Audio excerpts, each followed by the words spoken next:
Assalamualaikum warahmatullahi wabarakatuh. Saat kami menampilkan video sebelumnya yang membahas tentang kenabian Bapak Panji Gumilang dalam rangka memperingati hari ulang tahun beliau yang ke-79 di Pondok Pesantren Al Zaitun, di mana pernyataan tersebut disampaikan ya oleh seorang yang katanya beliau ini adalah Imam Mahdi Muntadhor, yang dalam pengakuannya beliau ini adalah hanya bisa bahasa Indonesia dan sedikit bisa bahasa Arab. Beliau ini bernama Zubir Amir bin Amir Abdullah. Karena kami penasaran dengan sosok tersebut, siapakah ya sosok ini sebenarnya, dan alhamdulillah kami dapatkan banyak video tentang beliau ini di kanal YouTube. Ya. Selain beliau ini mengaku sebagai Imam Mahdi, juga pernah mengaku sebagai Rasulullah atau Nabi yang diutus Allah Subhanahu wa Ta'ala. Beliau juga pernah membuat acara baiat untuk dirinya sebagai Imam Mahdi utusan Allah sekitar 8 tahun yang lalu, yaitu di depan gerbang Monas yang berdekatan dengan Masjid Istiqlal Jakarta. Muhammad Zubir bin Amir Abdullah, itulah ya nama yang sebenarnya yang beliau sandang. Ini adalah orang yang berambut gondrong dan berjenggot ini sesungguhnya berasal dari Medan, Sumatera Utara. Beliau ini beserta pengikutnya yang berjumlah 11 orang juga pernah ditangkap oleh kepolisian Kerajaan Arab Saudi saat melakukan acara baiat kepada dirinya sebagai Imam Mahdi di depan Ka'bah, yang kemudian ditahan itu adalah selama 1 bulan ya. Berkat pertolongan dari pihak KBRI yang ada di Saudi Arabia tersebut, beliau beserta mengikutnya ini bisa bebas dan pulang ke Indonesia. Di Malaysia, ia juga berulah yang sama sehingga diusir dari Malaysia. Tidak hanya itu, di India juga pernah ditahan dengan kasus yang sama. Berikut kami ambilkan dari kanal YouTube Tasik Ngaji, yang kabarnya beliau ini saat berjumlah 5 orang selama 10 hari berkeliling dari satu masjid ke masjid yang lain, dan setiap orang yang ditemui mereka berdakwah dengan mengaku di antara satu orang tersebut sebagai Rasul, sehingga membuat resah warga di desa Nupa Pomba, Kecamatan Tanan Tofea, Kabupaten Donggala, Sulawesi Tengah. Baiklah, mari kita simak videonya bersama. Barakallahu fikum. Wassalamualaikum warahmatullahi wabarakatuh.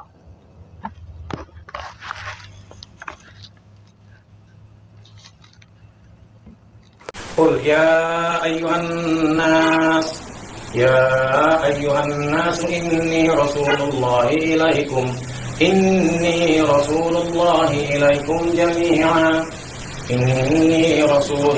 إليكم جميعا الذي له ملك السماوات والأرض لا إله إلا هو يحيي ويميت فآمنوا بالله ورسوله النبي الأمي الذي يؤمن بالله وكلماته واتبعوه لعلكم تهتدون. Itu bahasa Quran, bahasa kitanya begini, nanti silakan dia dapat kitanya. Katakanlah, wahai manusia, sungguh aku ni Rasulullah kepada kamu. Sungguh aku ni Rasulullah kepada kamu sekaliannya. Sungguh aku ni Rasulullah kepadamu sekaliannya, yang baginya lah kerajaan langit dan bumi. Tidak ada Tuhan melainkan Dia yang maha menghidupkan lagi mematikan. Maka berimanlah kamu kepada Allah dan Rasul, Nabi yang ummi, yang ia amat percaya kepada Allah dan kalimah-kalimahnya, serta ikutilah dia agar kamu dapat petunjuk. Nah, itulah yang saya sampaikan kemarin. Saya berada bukan di sini saja. Gitu. Saya menyampaikan ini mulai tahun 2000. Memang nggak usah kan di mana-mana. Di tempat saya pun saya itu suatu yang. Asal dari mana? Saya dari Medan. Baik ikhwah, katanya dari tahun 2000 sampai sekarang ayat yang disampaikan adalah ayat itu saja. Ribuan ayat dalam Al-Quran yang disampaikan, satu ayat itu saja. Bahkan tatkala ditanya oleh orang-orang di sana, siapa Nabi yang datang itu?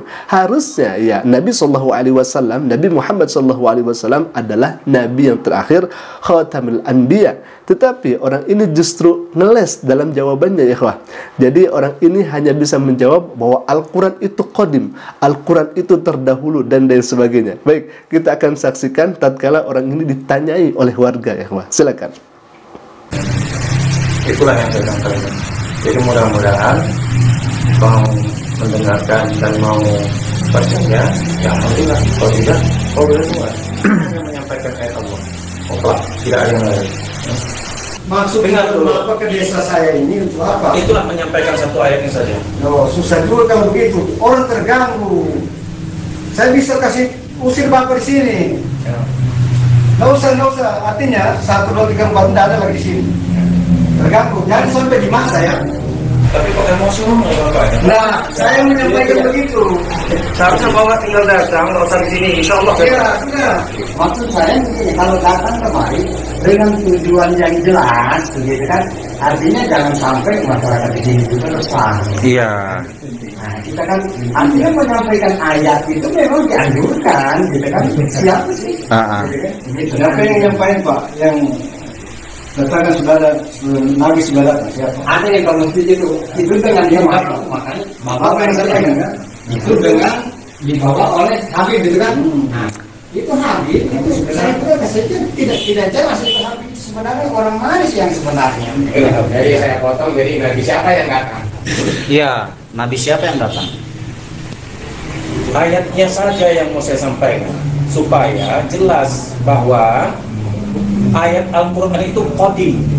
Iya. Ya sudah. Jadi kalau sudah mengerti yang demikian sudah saya sampaikan, siapa mau yang percaya silahkan ia percaya. Ketika ditanya, Nabi siapa yang datang? Saya hanya menyampaikan saja bahwa Al-Quran itu qadim.